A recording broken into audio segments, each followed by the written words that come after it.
ဒီနေ့ကတော့နှစ်သက်ရဲ့ပထမဆုံးတနင်္ဂနွေနေ့ပေါ့နော်ပထမဆုံးလရဲ့ပထမဆုံးအပတ်တနင်္ဂနွေနေ့ The Lord's Day သခင်ဖျားရဲ့နေ့တော့အဲ့ဒီမှာဒီနေ့အတူတူမိသားစုဖွဲ့ရတယ်နှုတ်ကပတ်တော်ဝေငှဖို့ဘုရားသခင်ဟာဒီနေ့ထပ်မံပြင်ဆင်ပေးတယ်နှစ်သက်2021ခုပေါ့နော်21ခုနှစ်3ရက်နေ့ဖြစ်တယ်ဇန်နဝါရီလ3ရက်နေ့နှုတ်ကပတ်တော်ဝေငှဖို့ရန်အတွက်ဒီနေ့စိတ်လုံးကိုအသင့်ပြင်ဆင်လျက်နော်ဒီနေ့ဝေငှမဲ့နှုတ်ကပတ်တော်လေးရစိတ်လုံးအသင့်ဖြစ်ဖို့ရည်ရွယ်ပြီးတော့ဝေငှဖို့ရှိတယ်ဘာလို့နှစ်သက်ကတော့ပြောင်းလဲလာပြီနှစ်ဟောင်းကပြီးသွားပြီနှစ်သက်ရောက်လာပြီပေါ့နော်ဒါပေမဲ့တစ်နှစ်ပြီးတစ်နှစ်တော့တက်လိုက်ဟောင်းလိုက်တက်လိုက်ဟောင်းလိုက်တော့ပြောင်းလဲသွားမှာပဲလीလောကရဲ့နေ့ရက်ကာလချိန်ကာလလေးတွေကဒီလိုပဲเนาะຫນွေမိုးဆောင်းပြောင်းလဲမှာပါပဲပြောင်းလဲမှုကတော့ဒါကသဘာဝတရားเนาะအနတ္တတရားဖြစ်ပါတယ်ဒါပေမဲ့လောကရဲ့အခြေအနေတွေအချိန်ခါတွေနော်ပြောင်းလဲနေပြီမဲ့အတ္တတာကမပြောင်းလဲဘာမှမထူဘူးဆိုတော့တို့ရဒီနှစ်သက်ထဲမှာစိတ်လုံးအသစ်နဲ့ဝင်ဖို့သိရည်ကြီးတာစိတ်လုံးအသစ်ဆိုတဲ့အခါမှာတော့ကိုကစိတ်သစ်လူသစ်ကိုကဇာတိနဲ့နော်ဘလို့မှရည်မှန်းချက်တွေထားပြီးတော့လုပ်လို့ရမှာမဟုတ်ပါဘူးတချို့လဲဒီနှစ်သစ်ကစပြီးနယူးယောက်မှာစက်ကတ်တယ်မဟုတ်တော့မလုပ်တော့ဘူး၄ရက်နေ့ကျလွတ်လပ်ရေးနေ့ဆိုလွတ်လပ်ပြန်ပြီးတော့ဟလာလောက်ကြပြန်နေဘာဆိုတော့ဆွဲဆောင်မှုကောင်းလာပြီဆိုရင်လူကဒီပါသွားတာပေါ့နော်သွေးဆောင်မှုတွေပါသွားကြတာပေါ့နော်အပျော်ပါနဲ့သွေးဆောင်လာပြီဆိုရင်လူကမနေနိုင်တော့ဘူးဟလာပြန်ပြီးတော့အပြစ်တဲ့ပြန်ကြပြန်ရောနော်ဆိုတော့လူရဲ့ခွန်အားနဲ့လူရဲ့ဟိုဒီရီမန်ချက်ပန်တိုင်းနော်လူရဲ့ခွန်အားအစွမ်းပေါ်မှာ stand လုပ်လို့မရဘူးအမိပြုလို့မရဘူးဖျားပြုတ်ပြင်ပြီးမှရတာစိတ်လုံးအသေးဆိုတော့ဖျားပြုတ်ပြင်ပြီးမှရတာဆိုတော့စိတ်လုံးအသက်ကိုပြုတ်ပြင်ခြင်းခံရဖို့ဘုရားသခင်ဟာဘယ်လိုလုပ်ပြီးတလဲအဲ့ဒါဒီနေ့ဝင်ငှမှာဖြစ်တယ်လीဆိုတော့နှစ်သက်ထဲမှာစိတ်လုံးတစ်နဲ့ဝင်ရဖို့ရအတွက်သင်ခန်းစာလေးရဲ့ခေါင်းစဉ်က True Gospel for Renewed Heart နော် True Gospel ဆိုတော့စစ်မှန်တဲ့ဧဝံဂေလိတရား for renewed heart ဆိုတော့ကစိတ်လုံးအသစ်ပြုပြင်မှုခံစားရဖို့အတွက်နော်စစ်မှန်သောဧဝံဂေလိတရားအားပြင်ဆင်ပေးထားခြင်းလို့ခေါင်းစဉ်တက်ထားပါတယ်ဆိုတော့စစ်မှန်တဲ့ဧဝံဂေလိတရားဟာစိတ်လုံးအသစ်ပြုပြင်ပေးတယ်စိတ်လုံးပြောင်းလဲစေတယ်နော် renew လုပ်ပြီးဒီစိတ်လုံးကတော့ brand new တော့မရဘူးလीမွေးလာကြတဲ့စိတ်လုံးကနော်ရှိလာတဲ့အခါမှာစိတ်လုံးအဟောင်းကြီးဖြစ်နေတာပေါ့ဒါပေမဲ့ renew လုပ်ပေးခြင်းခံရဖို့စိတ်လုံးအသစ်ရဖို့သိအရေးကြီးတယ်စိတ်လုံးအသစ်ရဖို့အရေးကြီးတယ်ဒါကြောင့်စစ်မှန်တဲ့ဧဝံဂေလိတရားတို့ကြားဖို့လိုတယ်တဲ့စစ်မှန်တဲ့ဧဝံဂေလိတရားဆိုတာရှိသေးလို့လားရှိတာပေါ့ဧဝံဂေလိတရားအများကြီးရှိတာပဲနော်ဘာသာတရားနဲ့ရောနေတဲ့ဧဝံဂေလိတရားတွေရှိတယ်ကျေးဇူးတရားအစစ်အမှန်နဲ့နော်ဝေငှတဲ့ကျေးဇူးတရားအစစ်အမှန်ကိုတွန်တင်ဝေငှတဲ့ဧဝံဂေလိတရားရှိတယ်နော်ဒီကျမ်းစာမှာတဲမှာပါတဲ့တမန်တော်တွေတောင်မှဒီလိုအခြေအနေလေးတွေရှိခဲ့ပြီဥပမာပေါ့နော်တမန်တော်ပေတရုဆိုရင်သူကဒီဂျူးဘာသာဝင်ဒီပေါ်မှာသူတိတ်ပြီးမျက်နှာလိုက်တယ်လူမျိုးဆွဲပေါ့နော်သူလည်းလူမျိုးဆွဲရှိတယ်ဂျူးလူမျိုးတွေပေါ်မှာအဲ့တော့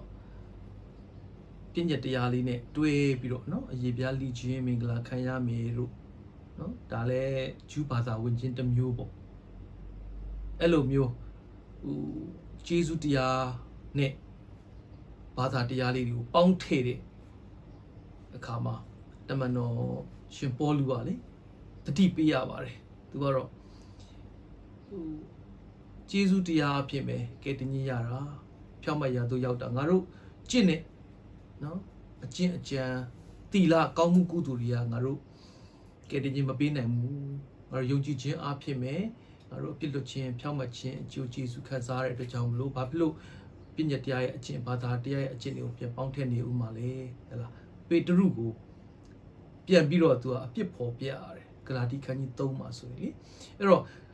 တမန်တော်ပေတရုကိုယ်တိုင်ပင်လေလူမျက်နှာလိုက်တာလေးတွေလူမျက်နှာထောက်တာပထမတော့တပါးသောအမျိုးသားတွေနဲ့ပေါင်းသင်းပေမဲ့ဒီယူဒပြည်ရလာတဲ့ဂျူးဘာသာဝင်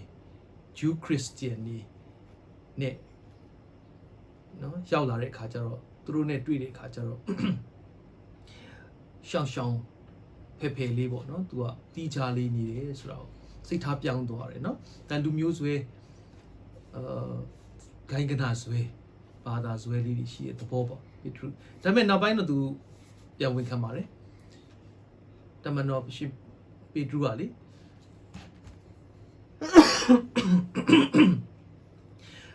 တမန်တော်ရှင်ပေထရုကပေါလုကသူ့ကိုနော်အချိန်မတော်မတန်မှတမန်တော်ဖြစ်တဲ့ရှင်ပေါလုကသူ့ကိုအပြစ်ပြပြီးဆုံးမတာတော့မှသူကလေနှိမ့်ချစွာနဲ့မှန်တယ်ဆိုပြီးတော့မှနှစ်ပေ3မှာသူပြန်ပြီးထောက်ခံတယ်ရှင်ပေါလုရဲ့ဩဝါဒစာဆောင်တွေကိုသူပြန်ပြီးထောက်ခံပြီးတော့သူလည်းပြန်လဲပြုပြင်ကြောင်းပေါ့နော်တွေ့ရပါတယ်ဒါကြောင့်ဧဝံဂေလိတရားအများကြီးရှိတယ်ဘာသာတရားနဲ့ရောနေတဲ့ဧဝံဂေလိတရားအဲ့တော့ရှင်ပေါလုကပြောတယ်လေအေးဟုတ်ပြီဂျူးလူမျိုးတွေနဲ့ဆိုင်တဲ့ဧဝံဂေလိတရားဟောဘုရားသခင်ကပေတရုကိုရွေးကောက်တယ်ဆိုရင်ငါတို့တပါးသောအမျိုးသားတွေနဲ့ပတ်သက်တဲ့ဧဝံဂေလိတရားစစ်မှန်တဲ့ဧဝံဂေလိတရားကိုဟောဖို့အတွက်ငါ့ဘုရားသခင်ရွေးကောက်တယ်ကွာဆိုပြီးတော့မှတမန်တော်ရှင်ပေါလုကအဲ့လိုပြောကြားပြီးတော့လေဒီစစ်မှန်တဲ့ဧဝံဂေလိတရားကို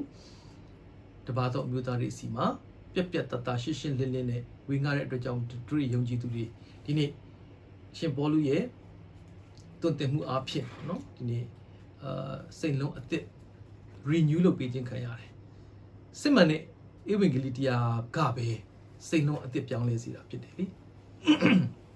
အဲ့တော့ဒီဘာသာတရားရဲ့နော်ဘာသာတရားရဲ့လွှမ်းမိုးမှုအောက်ထဲမှာဒီနေ့ဧဝံဂေလိတရားဟောနေကြတဲ့သူတွေအများကြီးပေါ့ရှေးကာလကလည်းဖြစ်တယ်ဒီချိန်ကာလမှာလည်းဘယ်လိုပေါ့နော်ဘယ်လိုဟောပြောနေတာလဲရှေးကာလတော့ဂျူးဘာသာဝင်ပေါ့နော်အရေးပြလှီးရမယ်ဆိုတဲ့သဘောနဲ့တုံတင်ကြတယ်ဒီချိန်ကာလမှာတော့ဘယ်လိုမျိုးတုံတင်တာလဲခရစ်ယာန်ဘာသာဝင်ပေါ့ခရစ်ယာန်ဘာသာဝင်နှစ်ချင်းခံပေါ့နော်နှစ်ချင်းခံရမယ်ဟလာလို့ဘာသာဝင်ယုံနဲ့ခရစ်ယာန်မဖြစ်နိုင်ဘူးခရစ်ယာန်အစစ်မှမဖြစ်နိုင်ဘူးခရစ်ယာန်ရဲ့ဝိပုကုကွယ်တာခရစ်ယာန်ရဲ့ဟလာအသက်ရှင်မှုလေးတွေသဘောကျတာခရစ်ယာန်ရဲ့ချီးမွမ်းတည်ဆိုတာလေးတွေကိုနှစ်သက်တဲ့အတွက်ကြောင့်မလို့ဘာသာဝင်ပြီးတော့နော်ခရစ်ယာန်ရဲ့ဒလိထုံးစံဟလာအတိုင်းပဲအသက်ရှင်နေပေမဲ့စစ်မှန်တဲ့ခရစ်ယာန်ဖြစ်ခြင်းမှာဖြစ်တာလေစစ်မှန်တဲ့ခရစ်ယာန်ကစိတ်နှလုံးအသစ်ပြောင်းလဲမှာနော်ဆိုတော့ဘာသာတရားနဲ့ရောနေတဲ့ဧဝံဂေလိတရားကတော့ဘုရားနဲ့ယဉ်ကျေးတဲ့မိသားစုမဖြစ်စေဘူး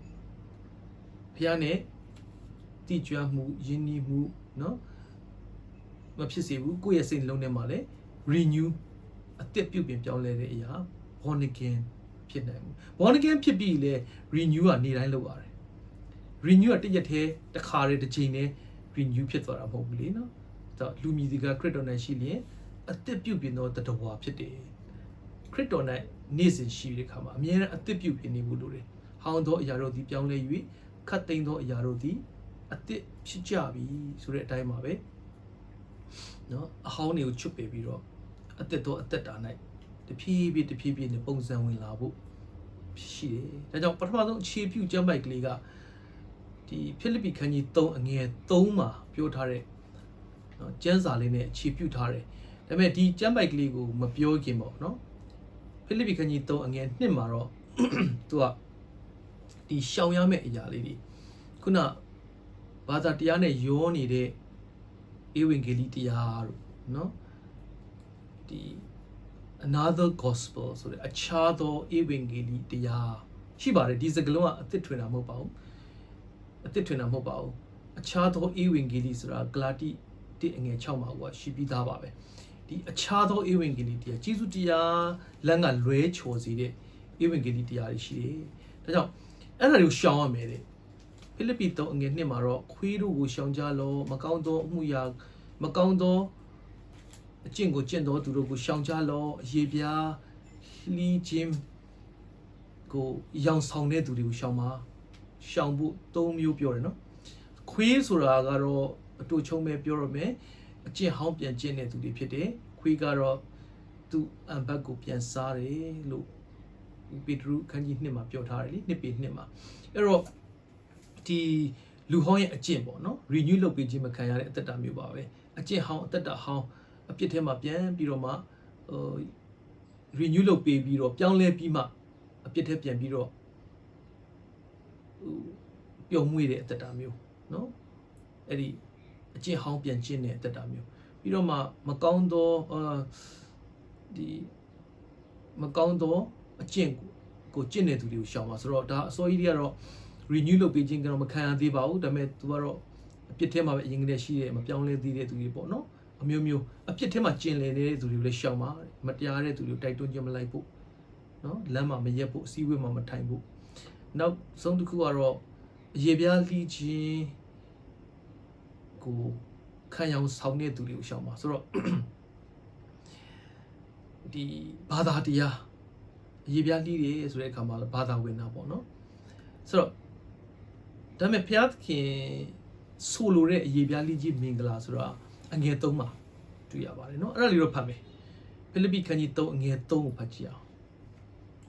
ဒါတို့ဒီစိတ်ဝိညာဉ်အဖြစ်ဖျားခင်ကိုကိုးကွယ်၍ဇာတိ၌ကိုးစားခြင်းမရှိဘဲယေရှုခရစ်၌သာဝါကြွားဝမ်းမြောက်တော်သူဖြစ်၍မှန်သောရေပြားလိခြင်းကိုခံတော်သူဖြစ်ကြ၏မှန်သောရေပြားလိခြင်းကိုခံတော်သူ the renew heart မှန်သောရေပြားလိခြင်းဆိုတာစိတ်နှလုံးနဲ့เนาะ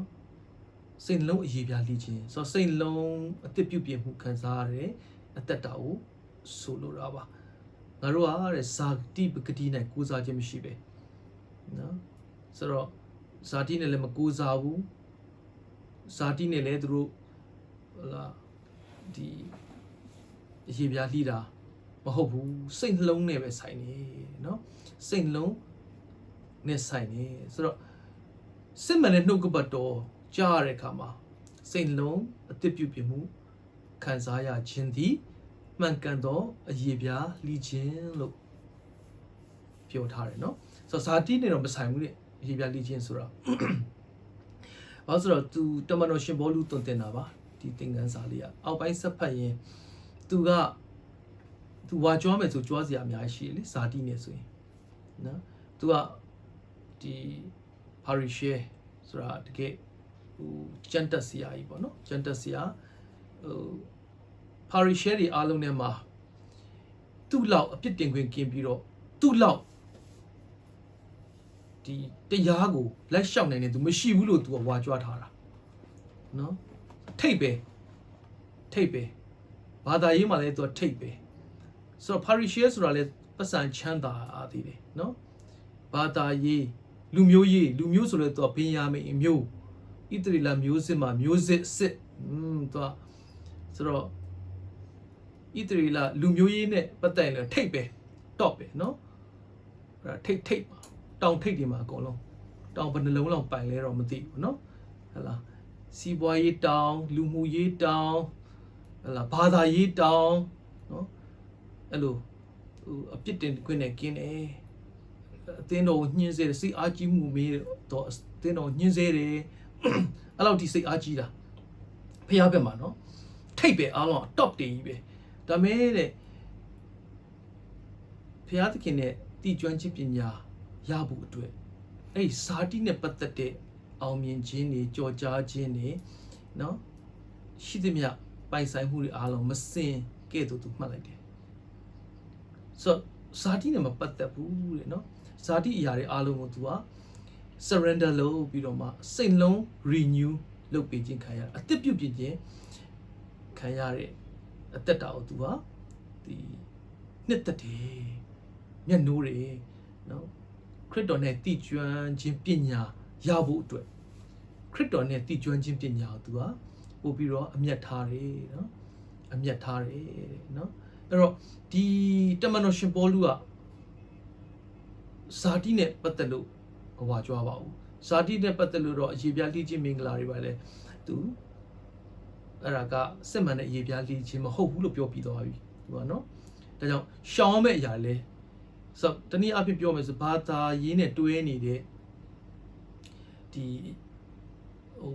ဧဝံဂေလိတရားဟောတဲ့သူတွေရှောင်းပါတဲ့နော်အကျင့်ဟောင်းပြန်ကျင့်တဲ့သူတွေလည်းရှောင်းပါပြီးတော့မှမကောင်းတဲ့အကျင့်ကျင့်တဲ့သူတွေကိုလည်းရှောင်းပါဆိုပြီးတော့မှဒီဖိလိပ္ပိမြို့မှာရှိတဲ့အသင်းတော်ကိုတမန်တော်ရှင်ပေါလုကတွန်းတင်တာပါဒါနဲ့တွဲပြီးတော့လေတစ်ဆက်သေးပေါ့နော်အရေးပြားလိချင်းမှန်သောအရေးပြားလိချင်းနဲ့ပတ်သက်ပြီးတော့မှသူကဘယ်လိုဆက်ပြီးတော့ယောမမှာလည်းတွန်းတင်လဲဆိုယောမအခန်းကြီး2အငယ်28 29လည်းဆက်ပြီးတော့ဖတ်ကြည့်အောင်ယောမဩဝါဒစာအခန်းကြီး8အငယ်20 29ကျောင်းမူကအပြင်အားဖြင့်သာယူဒလူဖြစ်တော်သူသည်ယူဒလူမှန်မဟုတ်အပြင်အားဖြင့်သာကိုယ်အသား၌အရေးပြားလိချင်းသည်အရေးပြားလိချင်းအမှန်မဟုတ်အတွင်းအားဖြင့်ယူဒလူဖြစ်တော်သူသည်အမှန်ယူဒလူဖြစ်၏အမှန်ယူဒလူမှန်၏အရေးပြားလိချင်းလည်းကျမ်းဟောင်းတရားအားဖြင့်မဟုတ်ပဲဝိညာဉ်တော်တရားအားဖြင့်စိတ်နှလုံးနှင့်ဆက်ဆိုင်၏ထို့သောအရေးပြားလိချင်းကိုခံတော်သူ၏အချီးအမွမ်းသည်လူအလိုနဲ့မဆိုင်ဖျားသခင်အလိုတော်နဲ့ဆိုင်တည်းဒီယူဒလူဆိုတာလေတဲ့နော်အပြင်အားဖြင့်ယူဒလူဖြစ်တဲ့လူယူဒလူမှန်မဟုတ်ဘူးတဲ့အပြင်အားဖြင့်ရေပြားလိချင်းမင်္ဂလာလေအပြင်စစ်မှန်တဲ့ရေပြားလိချင်းမင်္ဂလာပေါ့စိတ်နှလုံးထဲမှာဝိညာဉ်တော်ရဲ့ပြုပြင်ပေးမှု renew heart ဆိုတဲ့အသစ်ပြုပြင်ပေးမှုเนาะဝိညာဉ်တော်ရဲ့စိတ်လုံးပြုပြင်ပေးမှုခံစားရခြင်းကသာလျင်တဲ့เนาะ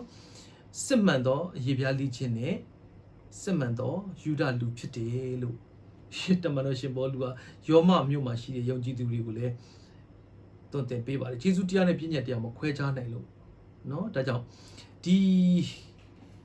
စစ်မှန်တဲ့အရေးပြားလိခြင်းဆိုတာစိတ်လုံးအသစ်ပြုပြင်မှုပဲ renew heart ဒါနှစ်သက်မှာ renew heart ကိုရဖို့အရေးကြီးတယ်စိတ်လုံးထဲမှာတန်ရှင်သောဝိညာဉ်တော်ရဲ့ပြုပြင်မှုတန်ရှင်သောဝိညာဉ်တော်ရဲ့နှိုးဆော်မှုတန်ရှင်သောဝိညာဉ်တော်ရဲ့ပံ့ပိုးမှုတန်ရှင်သောဝိညာဉ်တော်ရဲ့အသစ်ပြုပြင်ပေးမှုရဖို့လိုတယ်ဝိညာဉ်တော်ရဲ့တရားလို့ပြောတာအောင်နော်တန်ရှင်သောဝိညာဉ်တော်ရဲ့ကုညီမဆောင်မှုနီလန်းကိုဒီနေ့တို့တွေအမိပြုတတ်ဖို့တည်ရည်ကြီးတယ်ဒါစစ်မှန်သောဧဝံဂေလိတရားအားဖြင့်ပဲရတာဖြစ်တယ်နော်ဆိုတော့စစ်မှန်တဲ့အရေးပြားလိခြင်းခံရတဲ့သူကတော့တဲ့နော်ဇာတိနဲ့မဆိုင်ဘူးတဲ့ဇာတိရဲ့အလိုနဲ့မဆိုင်ဘူးတဲ့ဘုရားသခင်ရဲ့အလိုတော်နဲ့ပဲချီးမွမ်းခြင်းဖြစ်တယ်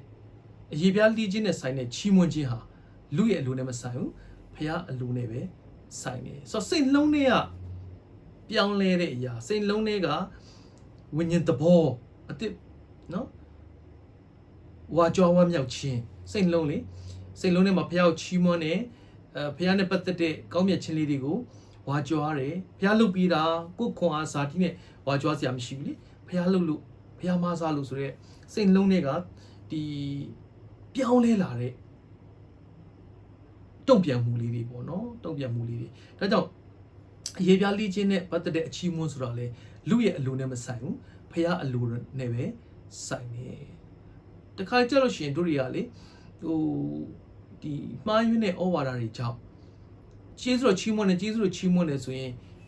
ဟိုအားလုံးပေါ့နော်အားလုံးကို तू ကမှားယွင်းသောချီးမွမ်းခြင်းလေးတွေလည်းရှိတာပဲလောကနဲ့ပတ်သက်တဲ့ဒီအရာလေးတွေကိုစောင်းပေးပြီးချီးမွမ်းတဲ့အခါမှာလေဟုတ်တယ်လို့ပဲတကယ်တော့ဟိုကြားဘူးတယ်လေဟောစိတ်ထဲမှာဟလာလိုချင်နေတာလေးကိုတခါတည်းမျောလင့်နေတာဒါဘုရားသခင်ကလိုချင်နေတဲ့အချိန်မှာရောက်လာတယ်။အော်အရင်စားချင်နေတာဟိုဟာလေးဒီဟာလေးပေါ့စားချင်နေတဲ့အချိန်မှာတခါဆူတော်မတောင်းဘူး။အာဘုရားသခင်ကောင်းမြတ်လိုက်တာရောက်လာတယ်ချီးမွမ်းတာတကယ်တော့ဇာတိအလိုဆန္ဒနဲ့မဆိုင်ဘူးတဲ့အရေးပြားလိခြင်းနဲ့ပတ်သက်တဲ့ချီးမွမ်းခြင်းဆိုတာတဲ့ဘုရားအလိုတော်နဲ့ပဲဆိုင်တယ်။တကယ် စိတ်လုံးအသက်ပြုတ်ပြမှုခံစားရတဲ့သူရဲ့ချီးမွမ်းဟာအလိုတော်ပဲဖခင်အလိုတော်ပဲချီးမွမ်းတာဖခင်အလိုတော်ပြည့်စုံလို့ချီးမွမ်းတာဖခင်အလိုတော်တိုင်းဖြစ်နေလို့ချီးမွမ်းတာဖခင်အလိုတော်ကိုဝန်ခံရတဲ့အသက်တာဖခင်နော်ပြုတ်ပြင်ပေးတယ်ဝန်ခံခွင့်ပေးတယ်ဟလာရောင်ရဲခွင့်ပေးတယ်ဖခင်နဲ့ပတ်သက်တဲ့အလိုတော်ကိုလိုက်လျှောက်ရတဲ့အတွက်ကြောင့်ဝါကြွားဝါမြောက်ချီးမွမ်းရတာဖြစ်တယ်နော်ဒါပေမဲ့လူတွေကများသောအပြင်လောကနဲ့ပတ်သက်တဲ့အရာလေးတွေအတွက်ကိုပဲစိတ်အလိုပေါ့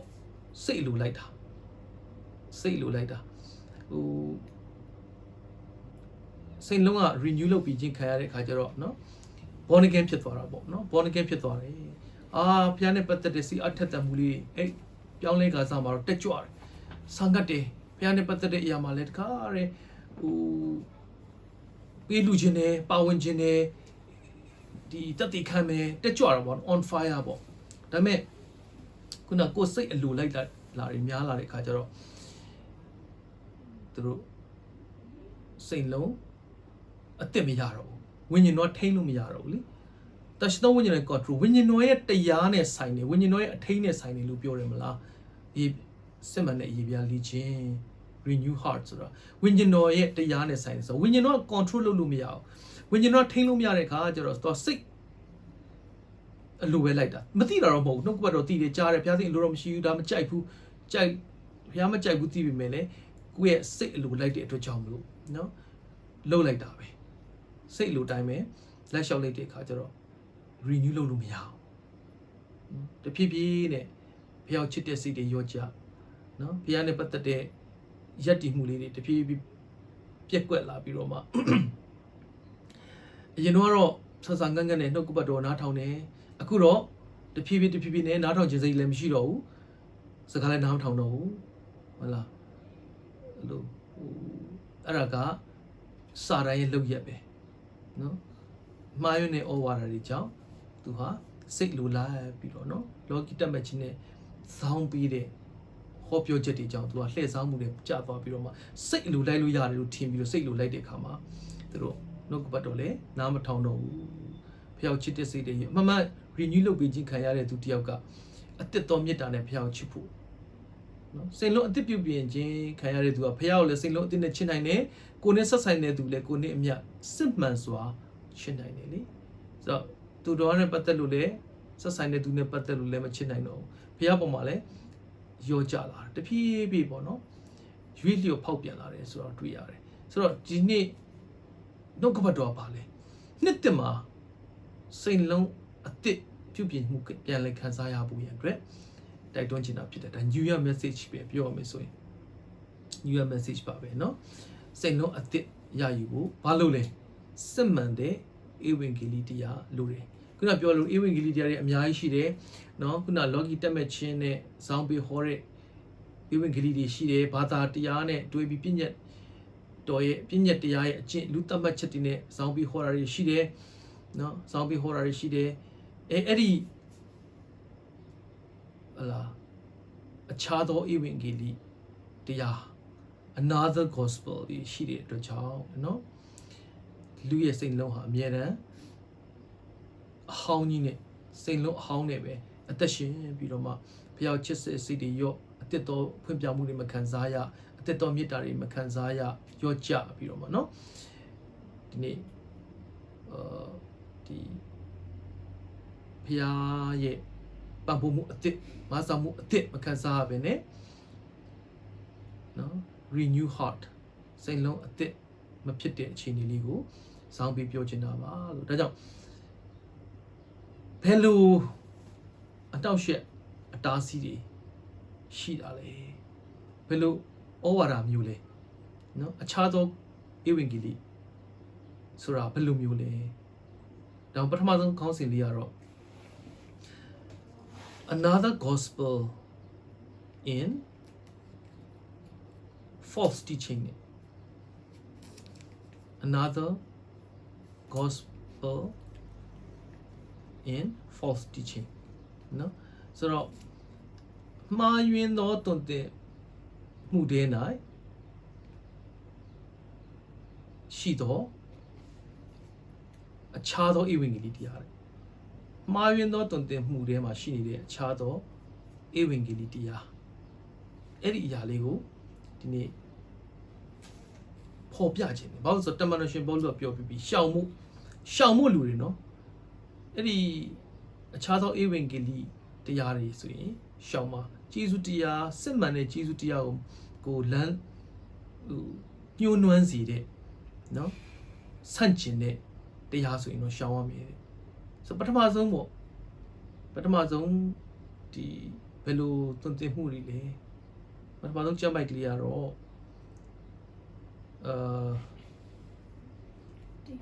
တယောခန်းကြီး4အငယ်1ကိုပဲစပြီးတော့နော်ဖတ်ချင်တယ်တယောခန်းကြီး4အငယ်1ကိုဖတ်ကြည့်အောင်ချစ်သူတို့ခတ်သိမ်းသောစိတ်ဝိညာဉ်တို့ကိုမယုံကြနှင့်စိတ်ဝိညာဉ်တို့သည်ဖျားသခင်နှင့်ဆက်ဆိုင်သည်မဆက်ဆိုင်သည်ကိုစုံစမ်းကြလော့ကြောင့်မူကားမိစ္ဆာပရောဖက်အများတို့သည်ဤလောကသို့တွားကြပြီမိစ္ဆာပရောဖက်တို့သည်ဤလောကသို့တွားကြပြီစာတန်ရဲ့တမန်တွေပေါ့နော်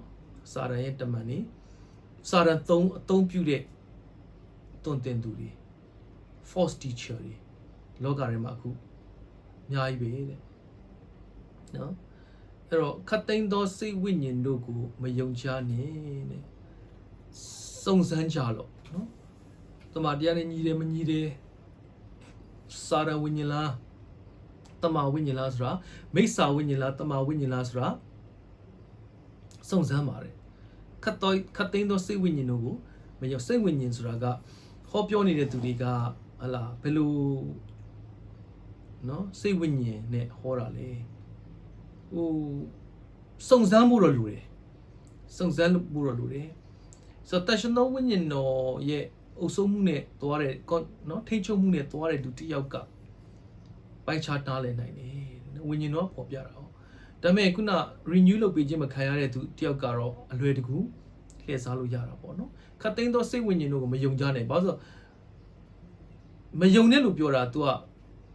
အမြင်ပိုင်းမှာတော့မပိုင်းခြားတတ်ရင်နော်ယုံနိုင်တဲ့အရေးချင်းတွေရှိတယ်ယုံလောက်တဲ့အရေးချင်းတွေရှိတယ်ဥပမာတစ်ခုပြောမယ်ဆိုရင်တကယ်ဒီလိုမျိုးအတွေ့အကြုံလေးတွေရှိခဲ့မှုပါတယ်ကြားမှုပါတယ်ချီးမွမ်းတဲ့ praise and worship နော် leader တယောက် leader တွေမကပါဘူးသွန်သင်ပေးပါတယ်ဘုရားသခင်ကကြီးမြတ်တယ်ကောင်းမြတ်တယ်ဟလားဘုရားသခင်ကအရာခတ်သိမ်းတဲ့အထက်မှာရှိတယ်အဲ့လိုပေါ့နော်ချီးမွမ်းတဲ့ဝတ်ပြုကိုးကွယ်တဲ့အခါမှာဘယ်လိုချီးမွမ်းရမလဲဘယ်လိုဝတ်ပြုရမလဲဘယ်လိုကိုးကွယ်ရမလဲဆိုတာတွေကိုသင်ကြားပို့ချပြီးတော့ leader တယောက်ဖြစ်ပေမဲ့နော်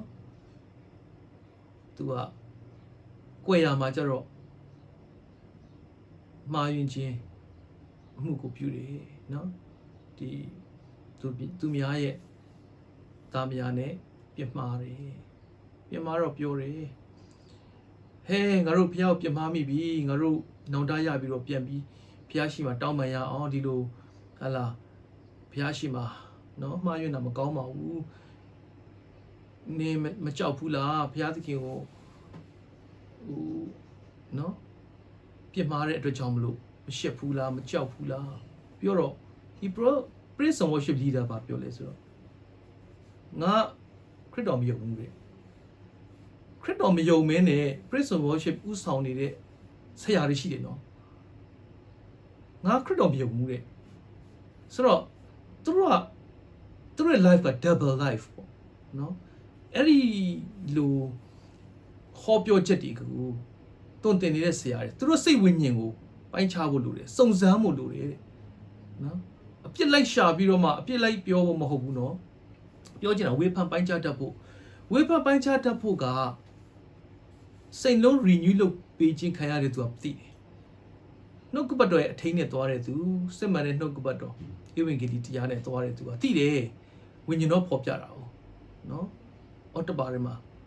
သိတယ်မဟုတ်ဘူးမဟန်ဘူးပေါ့နော်ဒါကြောင့်အပေါ်ယံသွားကြည့်လို့မရဘူးအပေါ်ယံမှာတော့ချီးမွမ်းနေတယ်ကိုးကွယ်နေတယ်ဝတ်ပြုနေတယ်ဆိုပေမဲ့သူ့ရဲ့ life ပေါ့အသက်ရှင်မှုကိုကြည့်ရတာဖြစ်တယ်ဒါပေမဲ့ဘယ်အရာမဆိုဖုံးထားလို့မရပါဘူး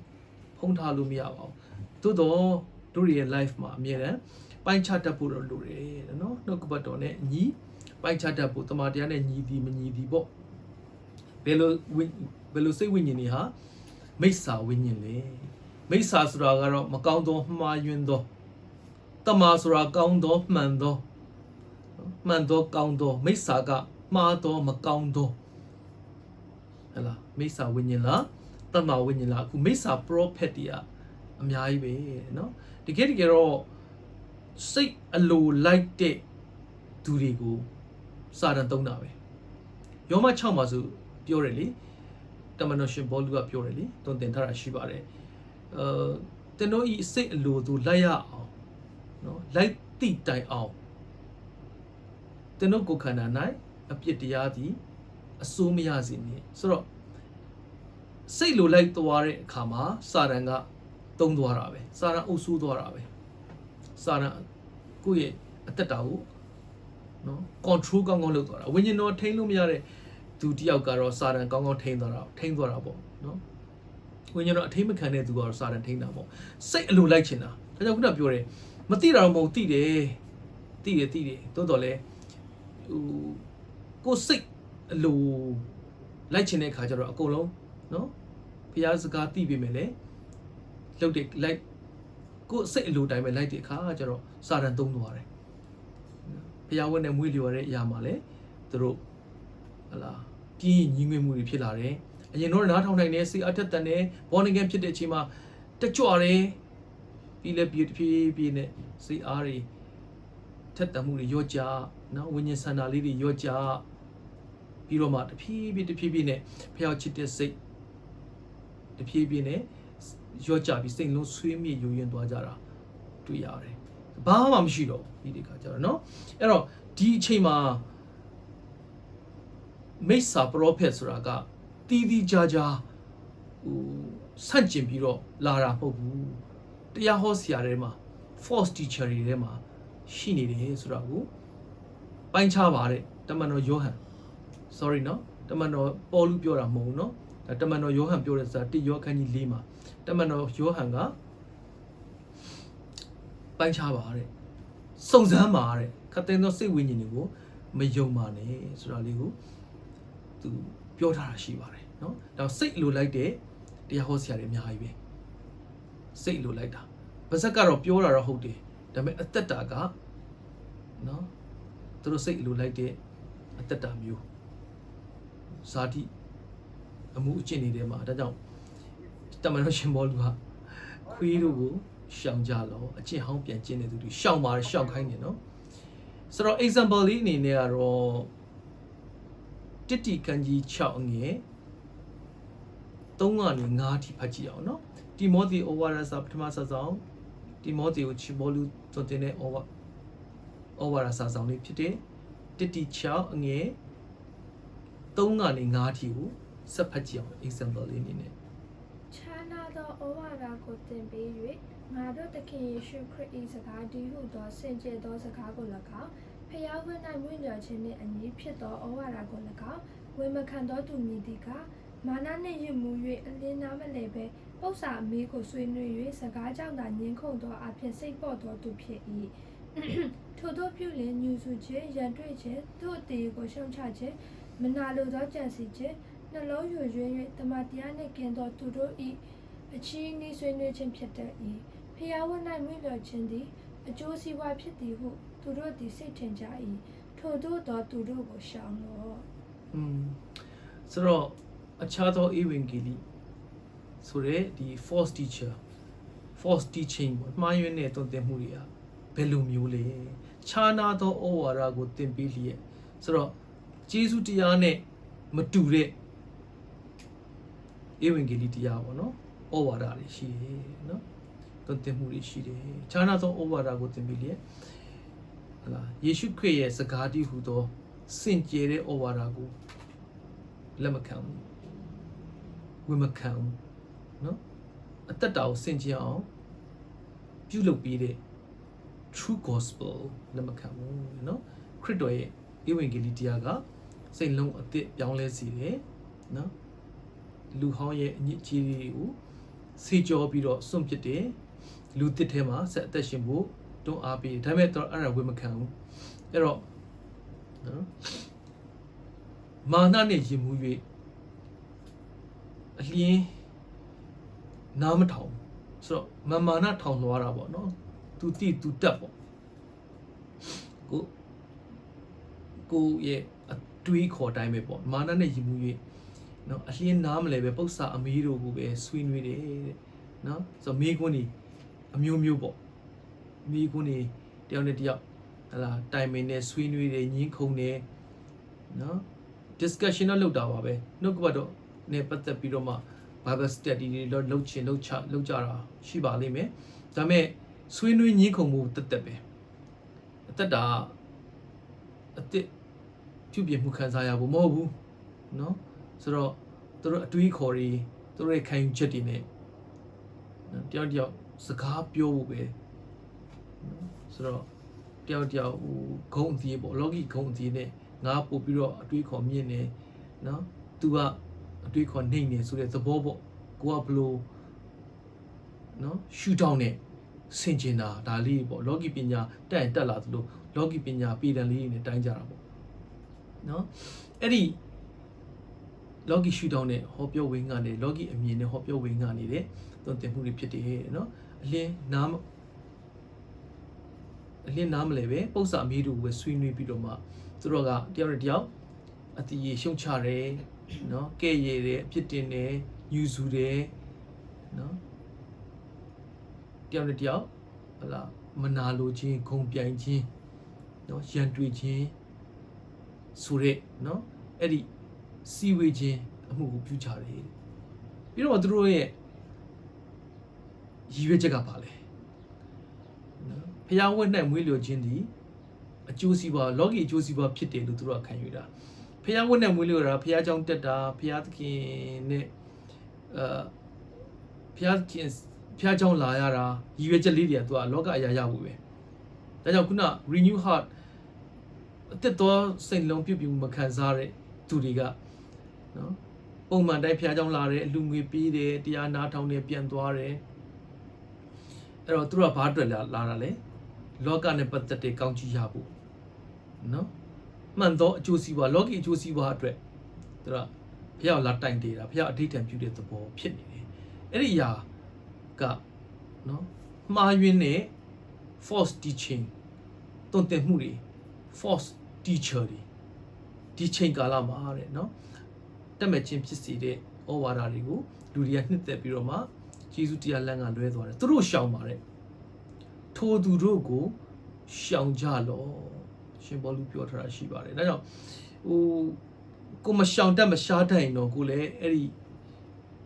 အတိုင်းအဝိုင်းအဲ့ဒီအတိုက်ဒီအနှောင်အဖွဲ့ထဲမှာညှိစွန်းမှာပဲဖြစ်တယ်ညှိစွန်းမှာဖြစ်ဒါကြောင့်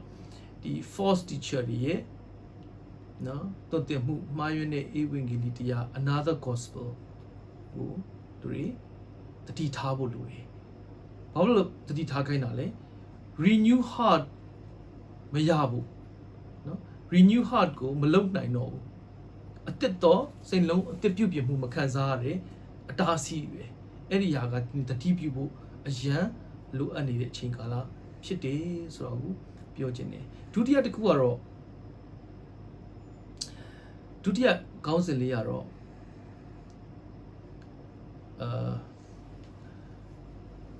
ဒီဖျားရွေးထားတာပေါ့နော် calling to freedom from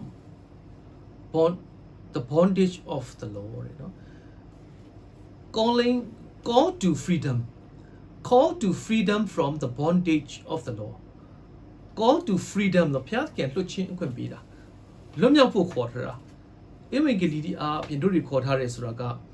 လွတ်ချင်းအခွင့်ရဖို့ဖြစ်တယ်เนาะချီနှောင်မှုအောက်ထဲပြန်ရောက်ဖို့မဟုတ်ဘူးတဲ့ bondage of the law ဆိုတာ bondage ဆိုတာကြုံပြူတာပြန်ကြုံခံစေတာတနည်းအားဖြင့်ပြောရင်ဒါချီနှောင်မှုပဲလေ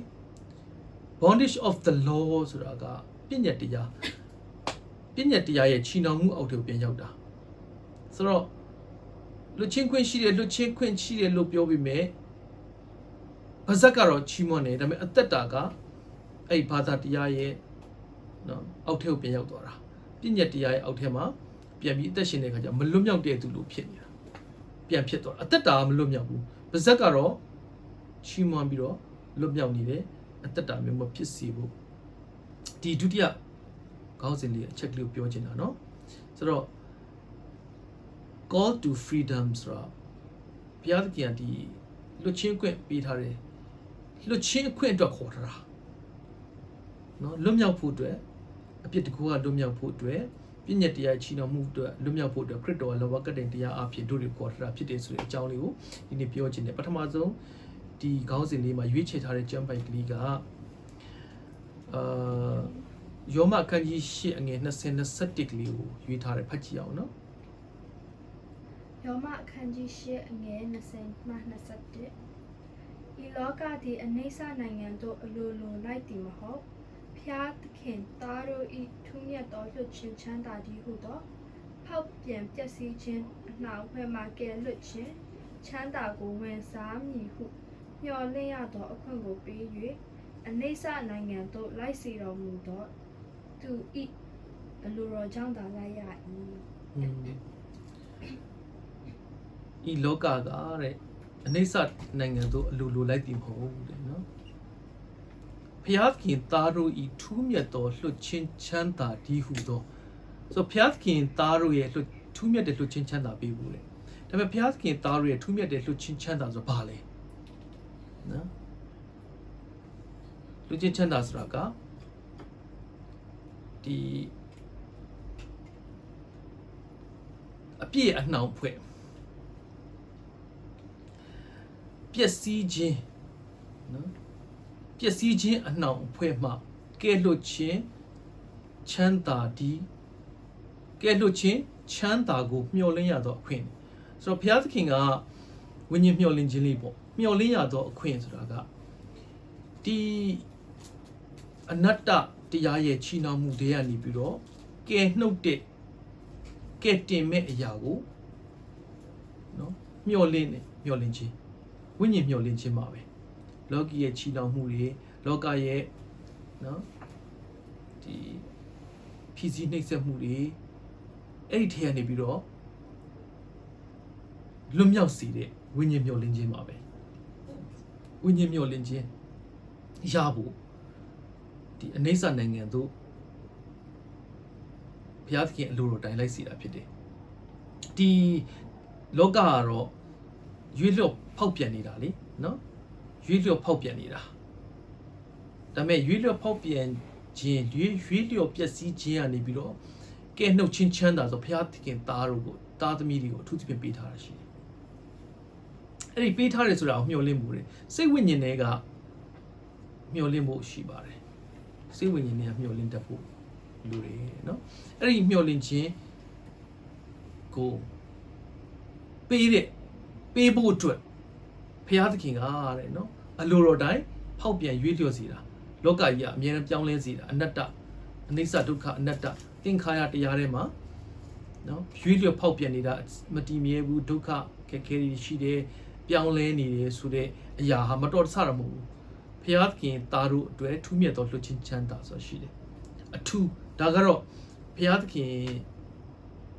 ကိုမျှော်ကြည့်ရတာပဲလူမျှော်လို့မရအောင်ဆိုတော့ဒီနေ့ကလူတွေကလူပဲမျှော်တယ်လူရဲ့ခံအပ်မှုလူရဲ့ပံ့ပိုးမှုလူရဲ့နော်စပွန်ဆာဝယ်ပြောတာဒီနေ့ဘုရားသခင်သားရဲ့လွတ်ချင်းချမ်းသာဆိုတော့ဘုရားပဲမျှော်ရတာလူစားတိနဲ့လည်းမဆိုင်ဘူးနော်သွေးသားနဲ့လည်းမဆိုင်ဘူးတန်ရှင်သောဝိညာဉ်တော်ရဲ့တရားဝိညာဉ်တော်ရဲ့ကုညီမဆောင်မှုဝိညာဉ်တော်ရဲ့ပံ့ပိုးမှုကိုပဲမျှော်လင့်ပြီးတက်ရှင်ရတာဆရာတို့တက်တာမှာလူခန့်ထားတာမရှိပါဘူး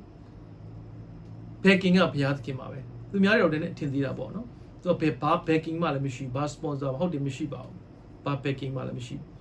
တို့ရဲ့ဘယ်ကင်ကဘုရားသခင်ပဲဝိညာဉ်တော်ပဲလမ်းပြတယ်ဝိညာဉ်တော်တွင်တင်တယ်ဝိညာဉ်တော်ပိုင်းခြားနားလေတယ်တမန်ဝိညာဉ်လားမိစ္ဆာဝိညာဉ်လားတမန်တရားညီလားမညီလားပိုင်းခြားနားလေကိုယ်အသက်တာကိုလည်းပိုင်းခြားနားလေခွင့်ရတယ်ဘယ်လိုသူများအသက်တာအတွက်ကိုလည်းမှလည်းနော်တမန်တရားနဲ့ညီရဲ့မိစ္ဆာဝိညာဉ်လားတမန်ဝိညာဉ်လားပိုင်းခြားနိုင်တယ်ဝိညာဉ်အရာကိုပိုင်းခြားနိုင်တယ်အရာလေးတွေဒါဝိညာဉ်တော်ရဲ့ကိုညီမဆောင်ဝိညာဉ်တော်တရားပဲဝိညာဉ်တော်တို့တွေအတွက် backing ပဲเนาะဘုရားသခင်သားတို့ရဲ့ထူးမြတ်သောလွှတ်ချင်းချမ်းသာဆိုတာက spiritual hope ကိုပြောတာဝိညာဉ်မျှော်လင့်ခြင်းနော်ဘုရားပြီးမယ်ဘုရားကွယ်ကာမယ်ဘုရားပံ့ပိုးမယ်ဘုရားညွှန်ကြားမယ်ဘုရားဖွင့်ပြမယ်ဘုရားသွန်သင်မယ်ဝိညာဉ်တော်အားဖြင့်ပေါ့နော်ပြီးမယ်ဆိုတဲ့မဆာမယ်ဆိုတဲ့မျှော်လင့်ချက်လေးပါပဲအဲ့ဒါထူးမြတ်သောလွှတ်ချင်းချမ်းသာလို့တုံးထတာတွေ့ရပါတယ်ဒါကြောင့်ဘုရားသခင်ခေါ်ထားတယ်ဆိုတာကဒီပြည့်ညတ်တရားရဲ့လက်အောက်ကလွတ်ဖို့ပဲဒါပေမဲ့လူတွေကခုနပြောတဲ့ဘာသာတရားအောက်ထည့်ပြန်သွားတာနော်လူသက်မှတ်ချက်အောက်ထည့်ကိုပြန်သွားတာနော်မတိုးနဲ့မထီးနဲ့မကင်နဲ့မစားနဲ့မတောင်းနဲ့ဟဲ့လားလူသက်မှတ်ချက်တိုင်းပဲသူပြန်ပြီးတော့မှ bondage of the law ဆိုလူရဲ့စီကံလူရဲ့ပြည့်ညတ်ချက်အောက်ထည့်မှာပြန်ပြီးတော့ဘာသာတရားရဲ့နော်ဘာသာတရားရဲ့အကျင့်တလေးတွေထဲမှာပြန်ပြီးတော့မှရောက်သွားတဲ့အခါကျတော့ renew လုပ်ပေးခြင်းမခံစားအောင်စိတ်လုံးကိုလေစိတ်လုံး renew လုပ်ပေးခြင်းမခံစားအောင်စိတ်လုံးအဟောင်းကြီးနဲ့ပဲနော်စိတ်လုံးအဟောင်းကြီးပဲဒါကြောင့်ပြဿနာတက်နေတယ်စိတ်လုံးအဟောင်းကြီးမှာတရေဘူးဟောင်းထဲမှာစပြည့်အစ်မထဲလို့မရသလိုပဲစိတ်လုံးအဟောင်းကြီးမှာနှုတ်ကပတ်တော်ရဲ့လမ်းပြမှုအစ်စ်ကိုခံယူလို့မရအောင်ဘာလို့စုပ်ကွဲသွားမယ်ဆိုစိတ်လုံးပြောင်းရတယ်စိတ်လုံး renew လုပ်ပြီးတော့မှလမ်းပြမှုအစ်တော်ဘုရားသခင်ဖွင့်ပြမှုတွေအစ်တော်ဘုရားသခင်ရဲ့မေတ္တာတွေအစ်တော်ဘုရားသခင်ကိုနော်အစ်တော်မေတ္တာနဲ့ချစ်တာတွေအဲ့ဒီလူမြည်ဒီကခရစ်တော်၌ရှိရင်အစ်ပြုပြင်တော်တော်ဆိုတဲ့နော်အစ်ဘုရားရဲ့ပြုပြင်မှုခံစားပြီးတော့အသက်ရှင်ဖို့ပဲလိုတယ်အဲ့အတွက်ခေါ်ထားတာဖြစ်တယ် example လေးကတော့ကောလောသဲခန်းကြီး1ငယ်73ကနေ55ထိဖတ်ကြည့်အောင်နော်ကောလောသဲဩဝါဒစာခန်းကြီး1ငယ်73မှ55ထိဖတ်ကြည့်အောင်ကောလောသဲဩဝါဒစာအခန်းကြီး2အခန်းငယ်73မှ55ဒုစရိုက်အဖြစ်၌၎င်းဇာတိပကတိဤအရေးပြားလိခြင်းကိုမခံသောအဖြစ်၌၎င်းတေလျက်ရှိနေသောတင်တို့ကိုခရစ်တော်နှင့်အတူအသက်ရှင်စေ၍တင်တို့အပြစ်ရှိသမျှတို့ကိုလွတ်တော်မူ၏ငါတို့နှင့်ဆက်ကြပတ်ဖြစ်သောဝိနည်းအထုံးဖွဲ့နှင့်ဆက်ဆိုင်သောလက်မှတ်ကိုခြေ၍လက်ဝါးကတိုင်မှရိုက်ထားလျက်ငါတို့ဆက်ကြားတဲ့ကပယ်ရှင်းတော်မူ၏အထွတ်အမြတ်အာဏာစက်များကိုလူယူနှင့်ထင်ရှားစွာထုတ်ပြလျက်လက်ဝါးကတိုင်တော်အဖြစ်အောင်ပွဲကိုခံတော်မူ၏ဆိုတော့လဝကတိုင်အဖြစ်အောင်ပွဲကိုခံတဲ့ဒီနေ့လဝကတိုင်လေးတွေကိုလေပြီးမှဆွဲတယ်ဟလားလဝကတိုင်လေးတွေကိုပုံစံလေးထုပြီးတော့เนาะထောင်ထားကြတယ်ဆိုအောင်ပွဲပေါ့เนาะအောင်ပွဲဘာအောင်ပွဲလဲတဲ့ခုနအပြစ်တရားမှာသိနေတယ်เนาะဇာတိအဖြစ်လဲရေပြားမလှီးတဲ့သူတွေအဲ့ဒီလူတွေကိုခရစ်တော်နဲ့အသက်ရှင်စေတဲ့အပြစ်တွေလည်းခွင့်လွှတ်ပေးတယ်ခရစ်တော်ကနော်အဲ့ခရစ်တော်ပေးတဲ့လွှတ်ချင်းခွင့်ရဖို့ရန်အတွက်နော် call to freedom လွှတ်ချင်းခွင့်ရဖို့ရန်အတွက်ဒီဝိနည်းအထုံးဖွဲ့လူတွေသတ်မှတ်ထားတဲ့ဘာသာတရားရဲ့အကျင့်တလေးတွေကိုလည်းအဲ့လက်မှတ်ကိုခြေပလိုက်တယ်တဲ့နော်မစုံလင်နဲ့မလိုက်လျှောက်နိုင်တဲ့လူရဲ့ပြည့်ညက်ချက်တွေကိုနော်ခြေဖြတ်ပြီးတော့လောဘကတိုင်မှာအောင်ပွဲခံတယ်ခရစ်တော်ပေးဆက်ပြီးပြီနော်ခရစ်တော်နဲ့အတူအောင်ပွဲခံဖို့အထွတ်မြတ်အာနာဇက်ဆိုတာစာတန်နဲ့စာတန်ရဲ့လုပ်ရက်တွေကိုလည်းသူကခြေဖြတ်တယ်လူအထွတ်မြတ်အာနာဇက်တို့ကိုလူယူရင်တင်ရှားစွာထုတ်ပြ၍ဆိုတော့သူက by force နော်သူကစာတန်ရဲ့နိုင်ငံထဲမှာရှိတဲ့နော်စာတန်ရဲ့လုပ်ရက်တွေနော်စာတန်ရဲ့လွှမ်းမိုးမှုအချုပ်ချာအာဏာတွေကိုသူကတခါတည်း by force ပေါ့နော်ဖယ်ပလိုက်တာတာလေးစာတန်ကိုချော့မော့ပြီးတော့မင်းဖယ်ပေးပါနော်တွေပဲတောင်းပန်နေတာမဟုတ်လူယူပလိုက်တာနော်တခါတည်းစာတန်လက်ကနေပြီးတော့မှလူပလိုက်တယ်တရားမျှတာဆိုတာအပြစ်ကြီးကိုဆက်ပေးပြီးမှသူ့ဆီကနေပြီးတော့ပြန်ယူပလိုက်တာပြန်လူယူလိုက်တာနော်စာတန်ရဲ့နိုင်ငံကိုနော်ဖယ်ပြီးတော့ဘုရားသခင်နိုင်ငံတခါတည်းအင်အားကြီးစွာနဲ့နော်နိုင်ငံတော်တည်ထောင်တာလူယူရင်ထင်ရှားစွာထုတ်ပြ၍ဆိုတော့စစ်ပွဲတွေမှာဆိုစစ်ပွဲတစ်ပွဲနဲ့တစ်ပွဲစစ်တိုက်တယ်ဆိုလို့ရှိရင်နော်နိုင်တဲ့